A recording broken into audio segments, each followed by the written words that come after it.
오늘 우리가 함께 통독하게 되실 사무엘하 7장에서 10장까지의 내용은 이러합니다. 법궤를 옮긴 후 다윗은 평안히 왕궁에 거하게 됩니다.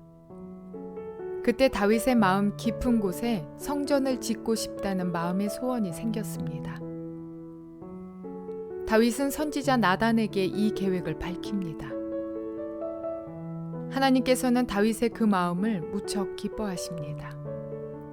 그래서 주님께서 다윗에게 한 가지 약속을 해주셨습니다. 성전은 다윗의 아들이 건축할 것이고 나는 그의 나라 왕위를 영원히 견고하게 하리라 라는 약속입니다. 다윗은 사람들의 협력을 얻어가며 하나님께서 원하시는 정의와 공의의 정치를 행하게 됩니다. 그리고 이어지는 사무엘하 10장은 다윗 시대의 이스라엘이 국제 외교 관계에서 얼마나 높은 위상을 얻게 되었는지를 보여줍니다. 이러한 내용들을 기억하셔서 통독에 도움이 되시기를 바랍니다. 사무엘하 7장.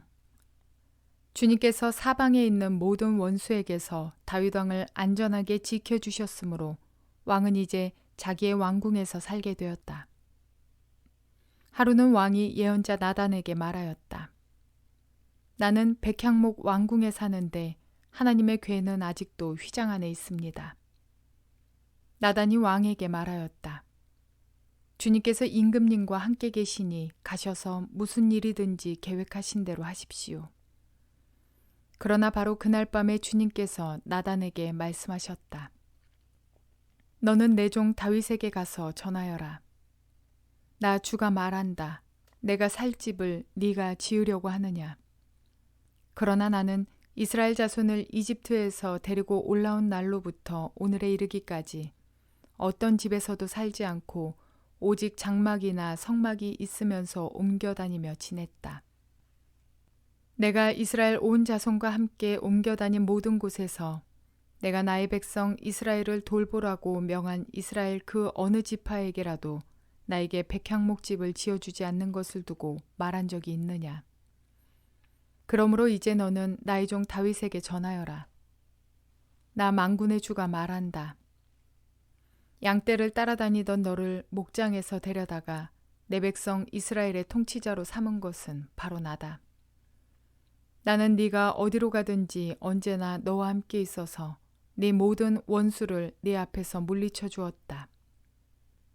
나는 이제 내 이름을 세상에서 위대한 사람들의 이름과 같이 빛나게 해주겠다. 이제 내가 한 곳을 정하여 거기에 내 백성 이스라엘을 심어 그들이 자기의 땅에서 자리 잡고 살면서 다시는 옮겨 다닐 필요가 없도록 하고 이전과 같이 악한 사람들에게 억압을 받는 일이 없도록 하겠다. 이전에 내가 나의 백성 이스라엘에게 사사들을 세워준 때와는 달리 내가 너를 너의 모든 원수로부터 보호하여서 평안히 살게 하겠다. 그뿐만 아니라 나 주가 너희 집안을 한 왕조로 만들겠다는 것을 이제 나 주가 너에게 선언한다. 너의 생애가 다하여서 네가 너의 조상들과 함께 묻히면 내가 네 몸에서 나올 자식을 후계자로 세워서 그의 나라를 튼튼하게 하겠다. 바로 그가 나의 이름을 드러내려고 집을 지을 것이며 나는 그의 나라의 왕위를 영원토록 튼튼하게 하여 주겠다. 나는 그의 아버지가 되고 그는 나의 아들이 될 것이다. 그가 죄를 지으면 사람들이 저의 자식을 매로 때리거나 채찍으로 치듯이 나도 그를 징계하겠다. 내가 사울에게서 나의 총애를 거두어 나의 앞에서 물러가게 하였지만 너희 자손에게서는 총애를 거두지 아니하겠다. 네 집과 네 나라가 내 앞에서 영원히 이어갈 것이며 네 왕위가 영원히 튼튼하게 서 있을 것이다. 나단은 이 모든 말씀과 계시를 받은 그대로 다윗에게 말하였다. 다윗 왕이 성막으로 들어가서 주님 앞에 꿇어앉아 이렇게 기도하였다. 주 하나님, 내가 누구이며 또 내 집안이 무엇이기에 주님께서 나를 이러한 자리에까지 오르게 해주셨습니까? 주 하나님, 그런데도 주님께서는 이것도 오히려 부족하게 여기시고 주님의 종의 집안에 있을 먼 장래의 일까지 말씀해 주셨습니다. 주 나의 하나님, 이것이 어찌 주님께서 사람을 대하시는 일상적인 방법이겠습니까? 주 하나님, 주님께서 주님의 종을 잘 아시니 이 다윗이 주님께 무슨 말씀을 더 드릴 필요가 있겠습니까? 주님께서 세우신 뜻과 목적대로 주님께서는 이렇게 크나큰 일을 하시고 또 그것을 이 종에게까지 알려주셨습니다. 주 하나님, 주님은 위대하십니다. 우리의 귀로 다 들어보았습니다만 주님과 같은 분이 또 계시다는 말은 들어본 적이 없고 주님밖에 또 다른 하나님이 있다는 말도 들어본 적이 없습니다. 이 세상에서 어떤 민족이 주님의 백성 이스라엘과 같겠습니까? 하나님이 직접 찾아가셔서 이스라엘을 구하여 내시고 주님의 백성으로 삼아서 주님의 명성을 드러내셨습니다. 그들을 이집트에서 구하여 내시려고 큰 일을 하셨고 주님의 백성이 보는 앞에서 다른 민족들과 그 신들에게서 그들을 친히 구원하시려고 이렇게 큰 일을 하시었고 주님의 땅에서 놀라운 일을 하셨습니다. 주님께서는 이렇게 주님의 백성 이스라엘을 튼튼히 세우셔서 영원히 주님의 백성으로 삼으셨습니다. 또 주님께서 그들의 하나님이 되셨습니다. 주 하나님, 주님께서 주님의 종과 이 종의 집안에 약속하여 주신 말씀이 영원히 변하지 않게 하여 주십시오. 그래서 사람들이 만군의 주님께서 이스라엘의 하나님이시다 하고 외치며 주님의 이름을 영원토록 높이게 하시고 주님의 종 다윗의 집안도 주님 앞에서 튼튼히 서게 해주시기를 바랍니다. 만군의 주 이스라엘의 하나님, 주님께서 몸소 이 계시를 이 종에게 주시고 내가 너의 집안을 세우겠다 하고 말씀하여 주셨으므로 주님의 종이 감히 주님께 이러한 간구를 드릴 용기를 얻었습니다. 그리고 이제 주 나의 하나님, 주님께서는 참으로 하나님이십니다. 주님께서는 언제나 약속을 지키십니다. 그리고 주님께서 주님의 종에게 이와 같이 놀라운 약속을 하셨습니다. 그러므로 이제 주님의 종의 집안에 기꺼이 복을 내리셔서 나의 자손이 주님 앞에서 영원토록 대를 잇게 해주시기를 바랍니다.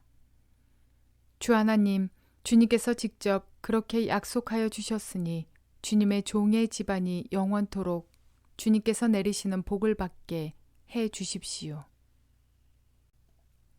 사무엘하 8장. 그 뒤에 다윗이 블레셋 사람을 쳐서 그들을 굴복시키고 블레셋 사람의 손에서 메대 간말을 빼앗았다. 다윗은 또 모압을 쳤다. 그는 모압 포로들을 줄을 지어 세운 다음에 그들을 땅에 엎드리게 하고 매석 줄 중에 2줄은 죽이고 1줄은 살려주었다. 모압 사람들은 다윗의 종이 되어 그에게 조공을 바쳤다. 르홉의 아들 소바왕 하다데셀이 유프라테스 강 유역에서 자기 세력을 되찾으려고 출정하였을 때 다윗이 그를 치고 그에게서 기마병 1,700명과 보병 2만 명을 포로로 사로잡았다. 다윗은 또 병거를 끄는 말 가운데서도 100필만 남겨놓고 나머지는 모조리 다리의 힘줄을 끊어버렸다. 다마스쿠스의 시리아 사람들이 소바왕 하다데셀을 도우려고 군대를 보내자 다윗은 시리아 사람 2만 2천 명을 쳐 죽이고 시리아의 다마스쿠스에 주둔군을 두니 시리아도 다윗의 종이 되어 그에게 조공을 바쳤다. 다윗이 어느 곳으로 출전하든지 주님께서 그에게 승리를 안겨주셨다. 그때 다윗은 하다데셀의 신하들이 가지고 있는 금방패를 다 빼앗아서 예루살렘으로 가져왔다. 또 다윗 왕은 하다데셀의 2 성읍 베다와 베로데에서는 노쇠를 아주 많이 빼앗아 왔다. 하맛 왕 도이는 다윗이 하다데셀의 온 군대를 쳐서 이겼다는 소식을 들었다. 그는 자기의 아들 요람을 다윗 왕에게로 보내어 무난하게 하고 다윗이 하다데셀과 싸워서 이긴 것을 축하하게 하였다. 하다데셀은 도이와 서로 싸우는 사이였다. 요람은 은과 금과 노스로 만든 물건을 많이 가지고 다윗에게로 왔다. 다윗 왕은 이것들도 따로 구별하여서 이미 정복한 모든 민족에게서 가져온 것에서 따로 구별하여 둔 은금과 함께 주님께 바쳤는데 그것들은 그가 에돔과 모압과 암몬 사람들과 블레셋 사람들과 아말렉에게서 가져온 은금과 르홉의 아들인 소바왕 하다데셀에게서 빼앗아온 물건 가운데서 따로 떼어놓은 은과 금이었다. 다윗은 돌아오는 길에 소금 골짜기에서 에돔 사람 18,000명을 쳐 죽이고 이름을 떨쳤다. 그때 다윗이 에돔에 주둔군을 두기 시작하여서 온 에돔에 주둔군을 두니 마침내 온 에돔 사람이 다윗의 종이 되었다. 다윗이 어느 곳으로 출전하든지 주님께서 그에게 승리를 안겨주셨다. 다윗이 왕이 되어서 이렇게 온 이스라엘을 다스릴 때에 그는 언제나 자기의 백성 모두를 공평하고 의로운 법으로 다스렸다. 수르야의 아들 요압은 군사령관이 되고 아일룻의 아들 여호사밧은 역사 기록관이 되고 아이두베의 아들 사독과 아비아달의 아들 아히멜렉은 제사장이 되고 스라야는 서기관이 되고 여우야다의 아들 브나야는 그렛 사람과 블렛 사람의 지휘관이 되었다. 다윗의 아들들은 제사장 일을 보았다. 사무엘하 9장. 하루는 다윗이 물었다. 사울의 집안에 살아남은 사람이 있느냐? 요나단을 보아서라도 남아있는 자손이 있으면 잘 보살펴주고 싶구나. 마침 사울의 집안에서 종노릇하는 시바라는 사람이 있어서 사람들이 그를 불러 다윗에게로 데리고 왔다. 왕이 그에게 네가 시바냐 하고 물으니 그러합니다 하고 그가 대답하였다. 왕이 물었다. 사울의 집안에 남은 사람이 없느냐? 있으면 내가 하나님의 은총을 그에게 베풀어 주고 싶다. 그러자 시바가 왕에게 대답하였다. 요나단의 아들이 하나 남아 있습니다. 두 다리를 접니다. 왕이 그에게 물었다. 그는 지금 어디에 있느냐? 시바가 왕에게 대답하였다. 그는 지금 로드발에 있는 암미엘의 아들 마길의 집에서 삽니다. 다윗 왕이 사람을 보내어서 로드발에 있는 암미엘의 아들 마길의 집에서 그를 데려왔다. 사울의 손자이며 요나단의 아들인 무비보셋은 다윗에게 와서 엎드려 절하였다. 다윗이 네가 무비보셋이냐 하고 물었다. 그가 대답하였다. 예, 임금님의 종 무비보셋입니다. 다윗이 그에게 말하였다. 겁낼 것 없다. 내가 너의 아버지 요나단을 생각해서 네게 은총을 베풀어 주고 싶다. 너의 할아버지 사울 임금께서 가지고 계시던 토지를 너에게 모두 돌려주겠다. 그리고 너는 언제나 나의 식탁에서 함께 먹도록 하여라. 무비보셋이 엎드려 아뢰었다. 이 종이 무엇이기에 죽은 개나 다름없는 저를 임금님께서 이렇게까지 돌보아 주십니까? 다윗 왕은 사울의 종 시바를 불러서 일렀다. 사울과 그의 온 집안이 가졌던 모든 것을 내가 이제 너의 상전의 손자인 무비보셋에게 주었다.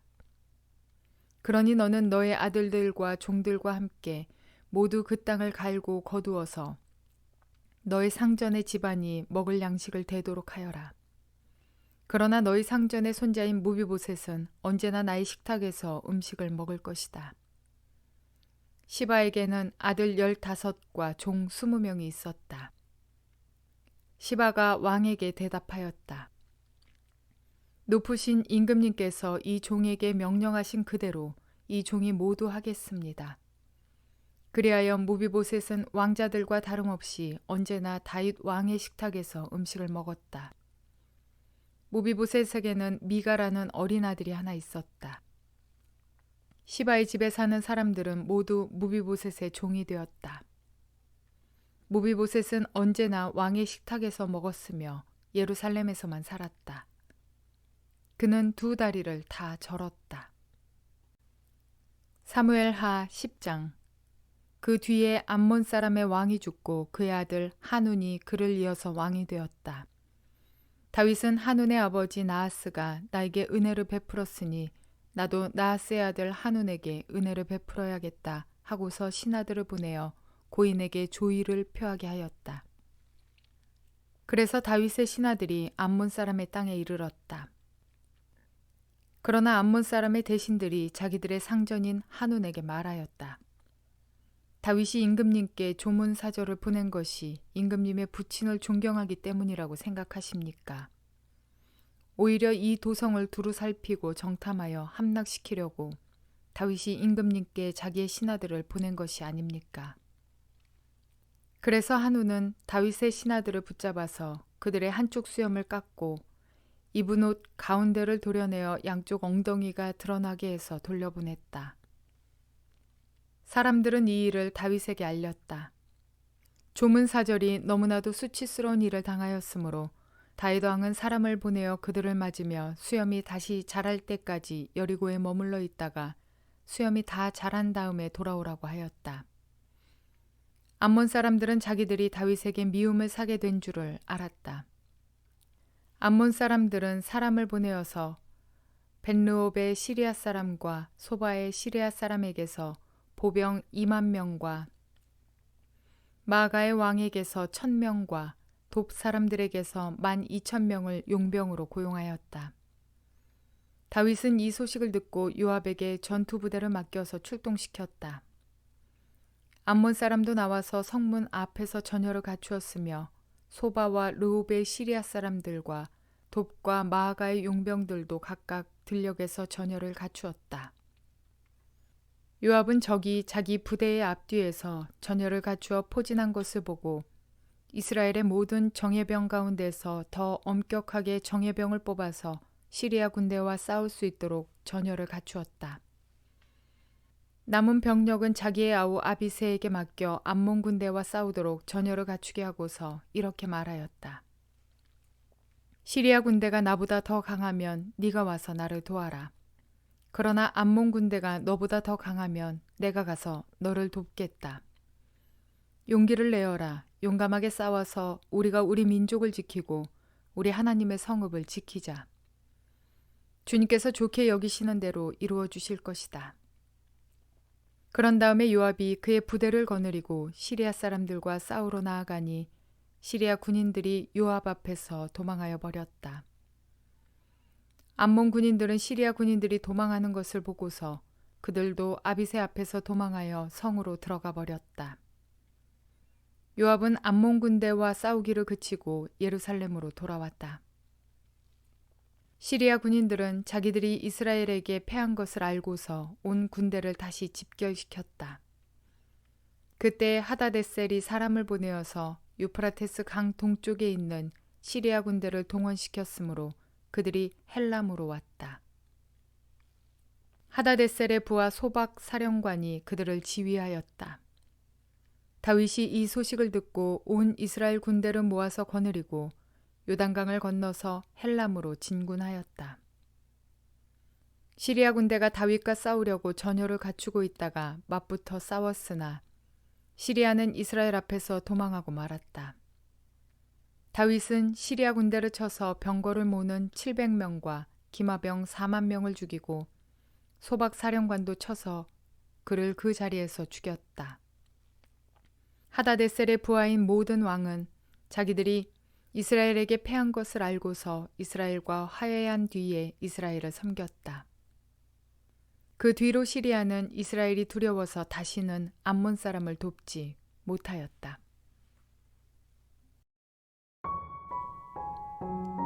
정의와 공의는 바로 하나님과의 바른 관계, 이웃과의 올바른 관계를 맺는 것을 의미합니다.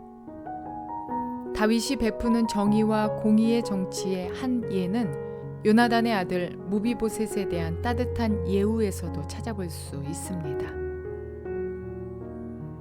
그리고 다윗은 하나님께 기도하는 가운데 그 자신을 여러 번 종이라고 고백합니다. 그는 하나님의 종이 된 왕이었습니다.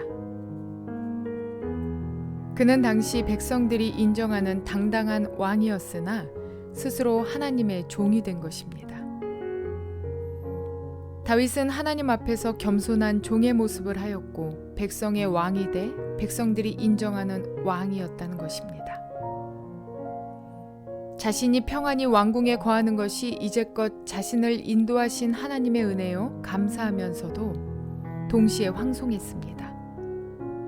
그래서 하나님의 성전을 지을 귀한 마음을 먹습니다. 그는 왕이 되었다 하여 금세 교만해졌던 사울과는 다른 모습을 하고 있습니다. 하나님의 것을 제 것으로 여기지도 않았고 하나님의 말씀을 버리지는 더더욱 않았습니다. 백성을 향한 그의 통치도 마찬가지입니다. 권위와 권력으로 백성을 압제하는 것이 아니라 긍휼과 평화의 모습으로 통치해 나갔습니다. 자리가 사람을 만든다는 말이 있습니다. 그러나 때로는 자리가 사람을 망하게도 만듭니다. 높은 자리에 올랐을 때 겸손을 잃어버리고 교만해지기가 쉽기 때문입니다. 예를 들면 이제껏 보았던 사울의 모습과 같이 말이죠. 그러나 오늘 다윗과 같은 모습이 바로 하나님께서 바라시는 교회의 지도자들의 모습이요 정치 위정자들의 모습이며 우리 모든 그리스도인들의 모습입니다. 어디 다윗의 모습뿐이겠습니까? 왕이 된 종, 종이 된 왕, 우리 주 예수 그리스도를 보시면 완전한 겸손과 완전한 정의와 공의를 실현하시는 것을 볼 수 있습니다. 예수 그리스도의 제자된 우리는 오늘 다윗과 같이 정의와 공의를 행하는 자들, 하나님 앞에서 겸손히 하나님을 경외하며 이웃을 섬기며 사랑하는 자들, 그렇게 주님께서 기뻐하실 그리스도인의 모습을 갖추어가는 저와 여러분 모두가 되시기를 주님의 이름으로 축원을 드립니다.